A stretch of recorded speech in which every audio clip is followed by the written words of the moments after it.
नमस्कार। कृष्णांजलि स्टूडियो विश्रामपुर आप सबका हार्दिक अभिनंदन करती है।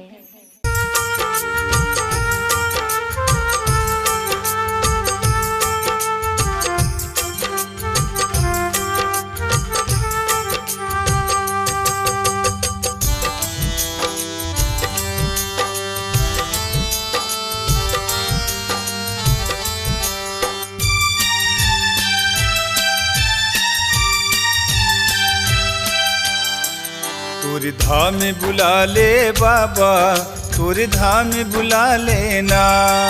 तोरे धाम में बुला ले बाबा, तोरे धाम में बुला लेना।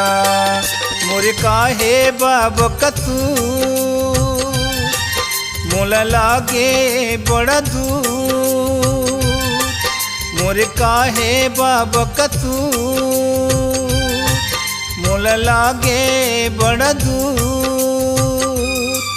गुरुधाम गिरोदीपुर तै मोला बुला ले। तोरे धाम बुला ले बाबा, तोरे धाम में बुला लेना। तोरे धाम में बुला ले बाबा, तोरे धाम में बुला लेना।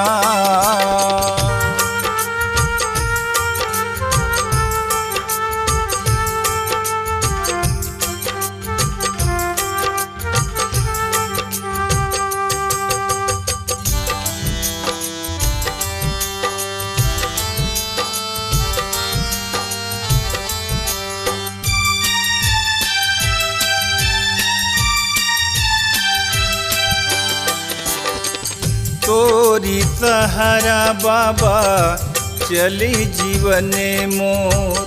अखियाँ निहारत हवै रसिता बाबा जी तो मोला लागे बड़ा दूर।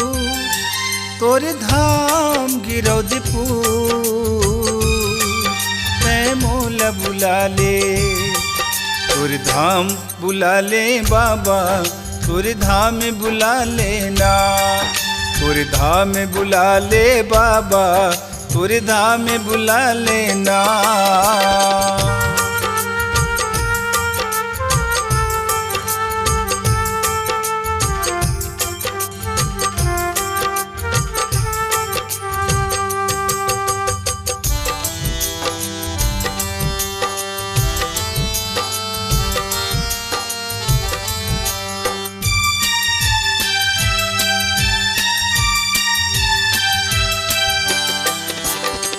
गिरोदीपुरी है पावन बाबा तै बुला ले।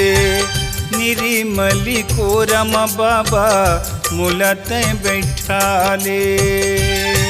मोला लागे बड़ा दूर। गुरुधाम गिरोदीपुर है मोला बुला ले। तोरे धाम बुला ले बाबा, तोरे धाम में बुला लेना। तोरे धाम में बुला ले बाबा, तोरे धाम में बुला लेना। तोरे धाम में बुला ले बाबा, तोरे धाम में बुला लेना। तोरे धाम में बुला ले बाबा, तोरे धाम में बुला लेना। मोरे काहे बाबा कतू